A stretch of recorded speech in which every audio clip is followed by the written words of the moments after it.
Hi Cancer, welcome to your 2016 forecast. 2016 is new year, new beginning. We start off with all of the planets moving direct, which doesn't happen that often. And so there can be this urge starting at the end of December, the planets of this year, 2015, they're moving direct from the 26th to the 4th of January. So we really enter into this new year with a lot of exuberance to move forward. Yeah, on the 4th, Mercury goes retrograde. It's not about not starting new plans, but being realistic that sometimes we start things and it's just a natural course of event that a few weeks later, different life can get in the way and hold us up from continuing what we start.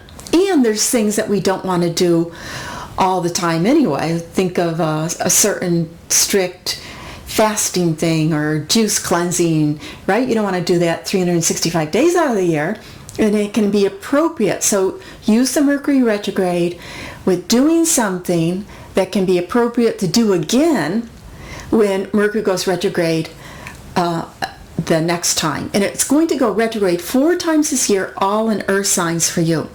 And the message with these Mercury retrogrades is all in harmony, and it's connected to this beautiful Jupiter-Pluto trine, which wants things big, wants to move things forward with looking at what your big thing in life is so important to you. So think about that. And in the beginning of the year, with this Mercury retrograde in Taurus can be part of it, and they're all in their signs, so that's a little bit on the practical side, but also the material side of life. Do I have the things in my life that make me comfortable? So rethinking that. What is the big thing, the big accomplishment, my big dream that I have for me this life, and how can I always add to it a little bit more, move a little bit closer to it this year? In terms of your career, there's change that is being activated in April, in July, and again in October time, and then again at the very end of 2016. So there's activation that's happening actually 5 times this year, because it starts right off at the beginning of the year. Now, the activation of changing career is more specific if you were born between the 12th and the 17th. And sometimes this is just a restless energy. I'm restless to do things. I'm restless for change. If you got a great job going, if you like your job, or don't necessarily change it just because you're restless, because it might not be about the work you're doing. Only you know if that's true for you. It might be that your higher self just wants a change, wants to do something different, and it doesn't necessarily have to be the career, but it could be in your love life, it could be in your home life, maybe a move is in order. It may be more connection with friends is in order. Some people, and this is activated in your chart too, it could be some connection with people that you knew way back in childhood or high school or college where you were learning together. That some place where you learned together, and going back and reaching out and connecting them and finding the time to be able to connect with others. Now, there's also, in terms of your financial energy, some of the financial, I call it financial activation, where you might feel like spending a little bit more money. That comes in July, or starts in June, around June 17th. And it continues through the July 2nd. So that time you can feel like a little bit more freer around finances, wanting to purchase things. There's other times too, but those times are more significant of having, a feeling of, more freedom to spend money. And also, one of the reasons why is because Venus will move into your sign in June 17th. and June 17th to July 12th. And that can be, that's a nice energy for you. There's several aspects this year that are very significant.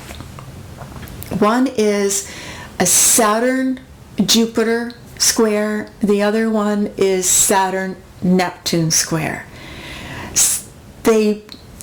Both of these energies deal with our dreams, what we want, and the reality of whether or not we can make them happen.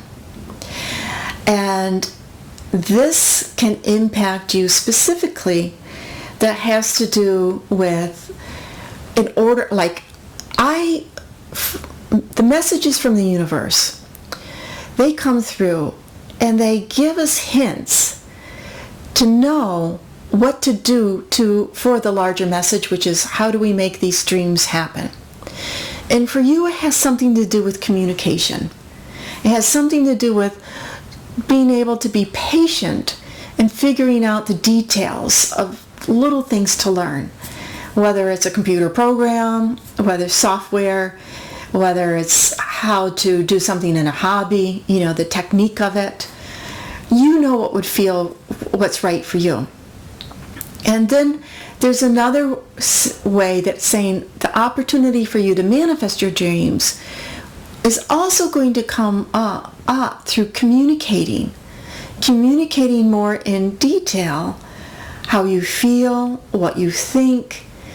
There's something about looking at a different way to communicate, to express your feelings, in order for others not only to understand you better, but even for yourself to understand why you might feel resistance to something, why you might feel blocked in something, and to release those blocks so you can manifest your dreams.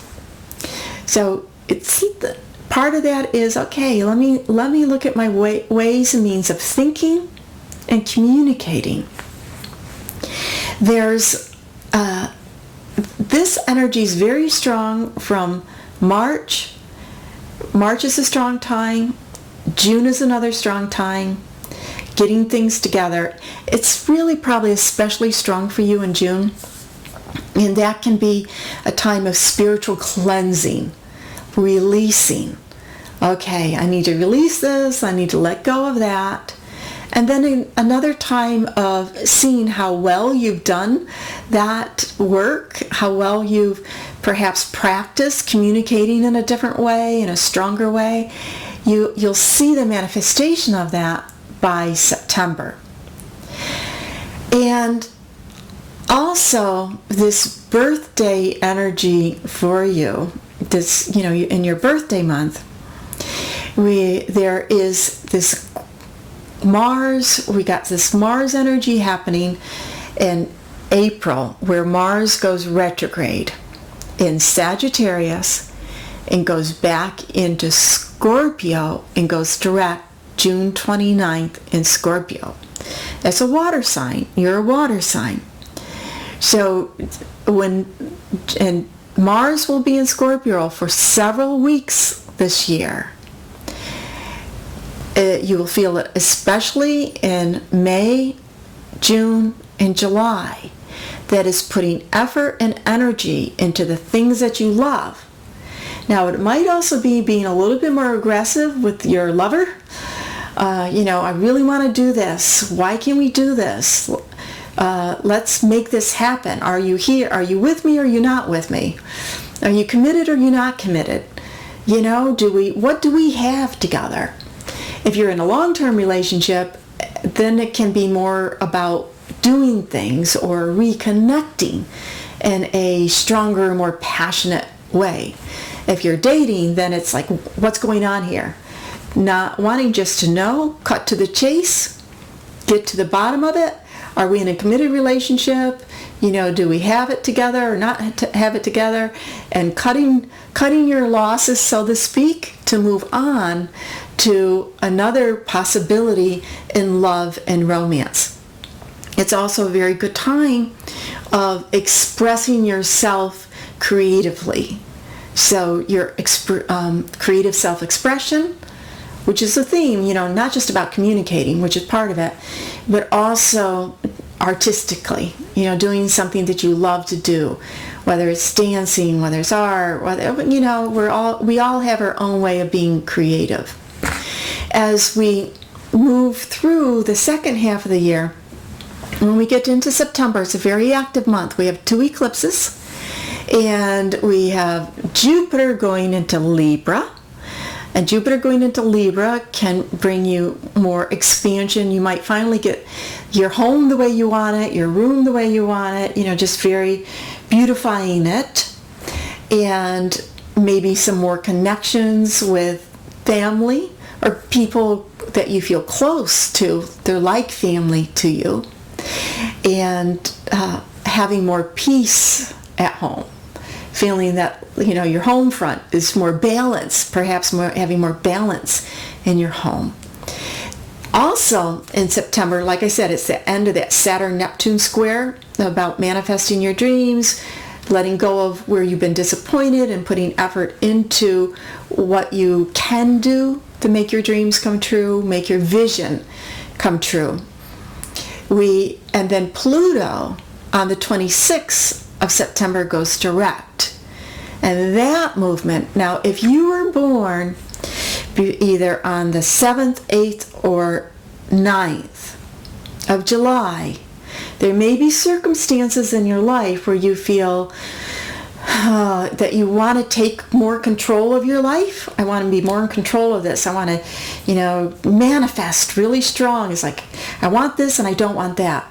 But there could be some circumstances that are outside of your control, that the way in order to move beyond that is to let go, is one, to acknowledge we can't control everything. Things happen. Things happen in life.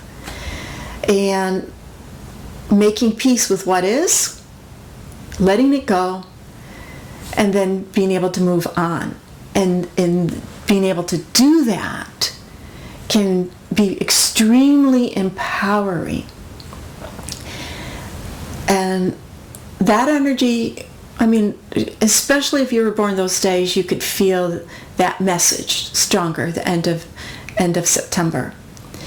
As we move into November, Neptune goes direct in Pisces, the other water sign. If you were born around the end of June, beginning of July, you might feel more creative at this time. It's November 19th.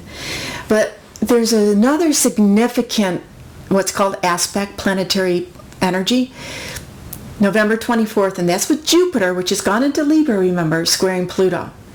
We've had this beautiful Jupiter trine Pluto through the first half of the year. And the Mercury directs have been activating that. And for you, the activation, again, has been in the communication. It's been with other people and with friendships. And finding a flow with your relationships through communication.